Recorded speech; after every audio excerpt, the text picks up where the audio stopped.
ఈ రోజుల్లో పొద్దున లేచింది మొదలు రాత్రి కళ్ళు మూసే వరకు ప్రతి ఒక్కరి చేతిలో స్మార్ట్ ఫోన్ ఉంటుంది. రాత్రి నిద్రపోకుండా గంటల తరబడి ఇన్స్టాగ్రామ్ రీల్స్, యూట్యూబ్ వీడియోలు, గేమ్లు చూడడం చాలా మందికి వ్యసనంగా మారింది. కానీ అలా పడుకొని ఫోన్ వాడితే ఏం జరుగుతుందో తెలుసా? ఏకంగా ఆసుపత్రి పాలై లక్షల రూపాయలు ఖర్చు పెట్టి సర్జరీ చేసుకోవాల్సి వస్తుంది. అవును, సరిగ్గా ఇలాంటి తీవ్రమైన పరిస్థితిని ఎదుర్కొన్నారు south India popular actress Shakeela. నటి షకీలా నిరంతరం ఫోన్ వాడడం, ముఖ్యంగా పడుకునే సమయంలో గంటల తరబడి ఫోన్లో గేమ్లు ఆడడం, వీడియోలు చూడడం చేసేవారు.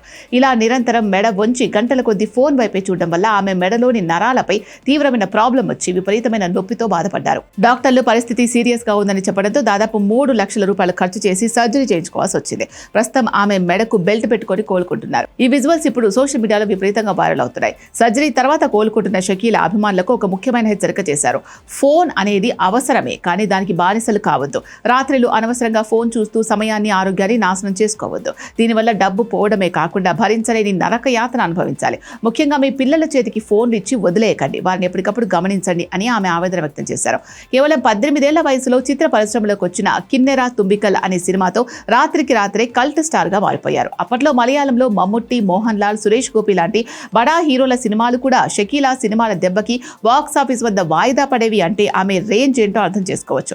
దాదాపు 250కి పైగా చిత్రాలు నటించిన ఆమె సినిమాలు ఇండియాలోనే కాకుండా నేపాల్, శ్రీలంక భాషల్లోకి కూడా 70 సంచలనం సృష్టించాయి. ఆ తర్వాత సినిమాలకు దూరమై క్యారెక్టర్ ఆర్టిస్ట్ గా మారి మన బిగ్ బాస్ తెలుగు 7 షోతో మళ్ళీ తెలుగు ప్రేక్షకులను అలరించారు. మనం రోజు చేతిలో పట్టుకునే చిన్న స్మార్ట్ ఫోన్ మనకు తెలియకుండానే మన కంటికి, నరాలకు ఎంతటి నష్టం చేస్తుందో షకీలా సంఘటన మనకు కనువిప్పు కలిగిస్తోంది. సినిమాలు, గేమ్లు, సోషల్ మీడియా రీల్స్ మన జీవితంలో క్షణకాలం ఇచ్చే వినోదం మాత్రమే, కానీ మన ఆరోగ్యం, మన కుటుంబం శాశ్వతం. లక్షల రూపాయలు ఖర్చు చేసినా తిరిగి రాని ఆరోగ్యాన్ని ఈ డిజిటల్ వ్యసనం కోసం బలి చేయకండి అని సినీ విశ్లేషకులతో పాటు ఆరోగ్య నిపుణులు కోరుకుంటున్నారు.